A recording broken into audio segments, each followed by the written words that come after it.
Chapter 19. A Voyage of Discovery. A plain statement leading to the conviction that even where ignorance is not bliss, knowledge is not always happiness. A hasty friendship that may nevertheless prove lasting. To order the carriage and to give Miss Tremlett notice that she wished to make all speed in preparing to accompany her in it, was to Miss Bretherton the work of a moment. As the business she was upon might, however, take some hours, she urged her old friend to eat luncheon as if certain of having no dinner, and having given time for this, and interrogating her coachman concerning distance and so forth, the hopeful, animated girl sprung into her carriage as the clock struck 2, determined not to re-enter her mansion till she had lost some portion of the ignorance which had of late so cruelly tormented her. The roads were good, and by the help of a short bait Miss Bretherton and her companions reached Fairley turnpike a little after 4. Here she made inquiries for the residence of Mr. Bell, and having learned in what direction she should find it, repeated the instructions to her coachman, and bade him drive on. "Are the horses to be put up there, ma'am?" demanded the coachman. "Yes. No, James, not there, I suppose. That is, not at the clergyman's house, but of course you will be able to find some place quite near, you know, and William must wait. No, not wait, but come back as soon as he knows where you are put up, that I may send for you when I am ready." To these not over clear instructions James answered, "Yes, ma'am," and drove off. In obedience to the directions received at the toll bar, the carriage soon left the high road and proceeded down a grassy lane which harvest carts for some time had rolled into smoothness. Less than a quarter of a mile of this brought the wanderers to another turning, that in 5 minutes placed them before the gates of an edifice the aspect of which made Mary pull the check-string. "That looks like the parsonage house, does it not?" said Miss Bretherton. And before Miss Tremlett could answer, William had already opened the door and let down the steps. It was very easy to get out, and very easy to inquire if Mr. Bell were at home. But when answered in the affirmative, Miss Bretherton felt that it was not very easy to decide in what manner to explain the cause of her visit to the object of it. She had by no means settled this point to her satisfaction, when the door of a small parlour lined with books was opened to her, and she found herself in the presence of the gentleman she had so unceremoniously come to visit. There was much in the countenance of Mr. Bell to reassure a more timid spirit than that of Mary Bretherton. Nevertheless, she stood before him a minute or two in some embarrassment, not so much from fear of him as of herself. Did she fail to make him at once understand the motive of her inquiries, he could not avoid thinking both them and herself impertinent, and this consciousness caused a much brighter glow than usual to mantle her cheeks, as she stood before him with her eyes fixed timidly, almost beseechingly, on his face. Although Miss Bretherton had not quite the easy and tant soit peu assurance of a woman of fashion, there was enough in her appearance to indicate her claim to observance, as well as admiration, and Mr. Bell opened the conversation by earnestly requesting that she would sit down. His aspect had done much towards giving her courage, and his voice did more. "You are very kind, sir," said she, "to receive so courteously a stranger who has, in truth, no excuse whatsoever to offer for thus intruding upon you. Nevertheless, I am greatly tempted to hope that if I can succeed in making you understand the object of my visit, you will forgive the freedom of it." "And I," returned Mr. Bell, smiling, "am greatly tempted to believe that let the object of the visit may what it may, I must always feel grateful to it. Is there anything, my dear young lady, that I can do to serve you?" "There is indeed, Mr. Bell," she replied, with great earnestness of voice and manner. "I am come to you for instruction. Though you do not know me, you probably may know the place at which I live. My name is Mary Bretherton, and my house is called Milford Park." "Certainly, Miss Bretherton. Both your name and that of your residence are known to me. On what subject can I give you any information that may be useful?" "Circumstances, Mr. Bell, have lately directed my attention to a subject which my own situation in life, as well as the neighbourhood in which I live, ought to have long ago made thoroughly familiar to me. Such is not the case, however. I am profoundly, and I fear shamefully, ignorant respecting the large and very important class of our population employed in the factories. I am in possession of a large fortune, wholly amassed from the profits obtained by my father from this species of labor, and I cannot but feel great interest in the welfare and prosperity of the people employed in it, especially as I understand a very large proportion of them are young children, and moreover that from some cause or other, which I can by no means understand, the whole class of the factory people, as I hear them called, are spoken of with less kindness and respect by those who have grown rich upon their industry than any other description of human beings whatsoever. I am told, sir, that it would be unsafe, improper, and altogether wrong were I to attempt making myself personally acquainted with them, as I would wish to do, and having accidentally, Mr. Bell, heard your name mentioned as a person who took an interest in their concerns, I have come to you thus unceremoniously in the hope that you would have the kindness to give me more accurate information on the subject than I have found it possible to obtain elsewhere. Mr. Bell, who had placed himself immediately opposite to her, looked in her young face and listened to her earnest voice as she spoke with the deepest attention. It soon became sufficiently clear that he considered not this intrusion as requiring apology, but that on the contrary his very heart and soul were moved by her words.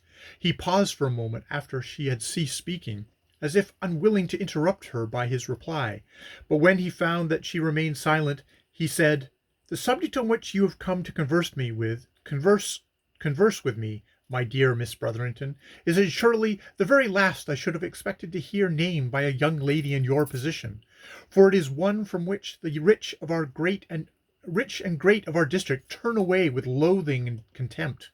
Yet it is the one of all the others which I would possibly direct their best attention, involving as it does both their interest and their duty beyond any other.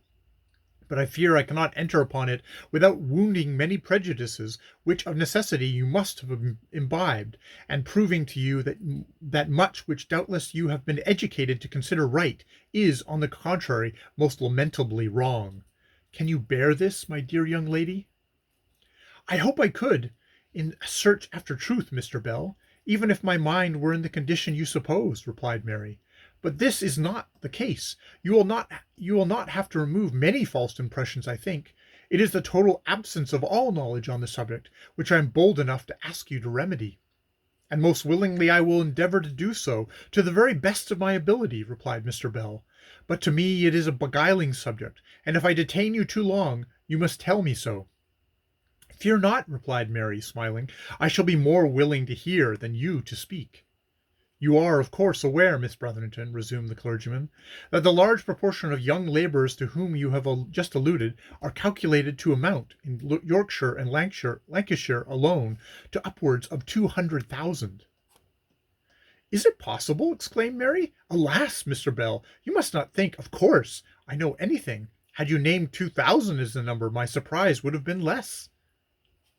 "But it is so, Miss Brotherton. Above 200,000 young creatures, including infants among them, counting only 5 years of life, are thus employed in the counties I have named, and they surely form a class which, both from their numbers and their helplessness, are entitled to English sympathy and protection."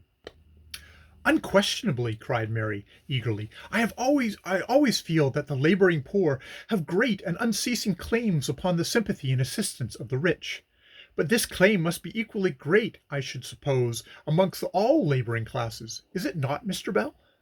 "I feel it difficult to answer your question by a negative," he replied, "because, taken in its broadest sense, it most assuredly demands an affirmative. Nevertheless, it is unquestionably true that at this moment there is no race of human beings in any portion of the known world, the most wretched of Negro slaves not excepted, Miss Brotherton, who require the protection and assistance of their happier fellow creatures in the same degree as the young creatures employed in our factories." Miss Brotherton looked at him, not doubtingly, not doubtingly, Miss Brotherton looked at him, not doubtingly, but with considerable surprise, and timidly replied, "But the Negro slave, Mr. Bell, has no choice left him. He is the property of his master." "Neither has the factory child a choice, Miss Brotherton.